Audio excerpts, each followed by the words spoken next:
when you don't want your current employer to find out that you're job hunting, there are things you need to do to keep that job search confidential. So the question is, how can you conduct a stealth job search? Career coach Don Strinkowski from Ascend Career and Life Strategies is here to answer those questions. You hate to be sneaky about it, but the truth is sometimes you have to look without your boss finding out. You really do, Kirk, and employers can get quite a bit riled when they find that one of their employees is looking for a new position. So most employment experts agree that it's best to look for a job when you're currently employed, but still there are some rules that job seekers need to keep in mind.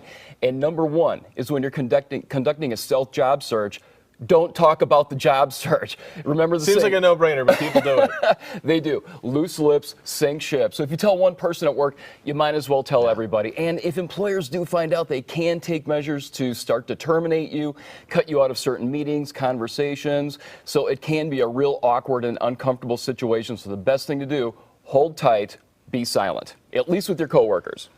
Okay. So now that you're quiet about it, there are connections, and sometimes in the same industry, those connections make their way back to your boss. Is there any way to avoid that? Well, what people really want to do is update their LinkedIn profile so you can do some networking. Just not overtly, so to speak. So you definitely want to keep your LinkedIn profile updated, up to speed, so you're not rushing at the last minute to do it. But hold off on broadcasting on social media that you're looking for a new job. So stay off of Facebook and Twitter and on the LinkedIn update box. You definitely don't want to communicate that. Also, I would strongly recommend against uploading a resume to a major job board. This is searchable, right? Monster, CareerBuilder. This is searchable, and many corporate recruiters use them, and you could be found out that way also. And even Facebook, because people know people, right? These social networks word travels fast. Word travels really fast, especially when you're looking for a new position.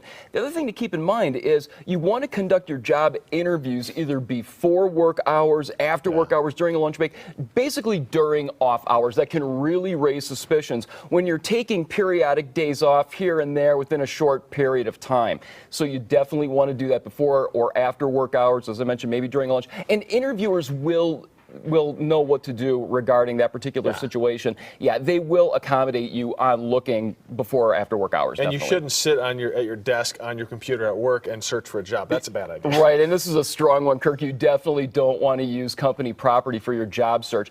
Carry a smartphone, upload your resume to your smartphone. Many companies check your internet sites that you're checking, phone records, and I even read a blog on fastcompany.com.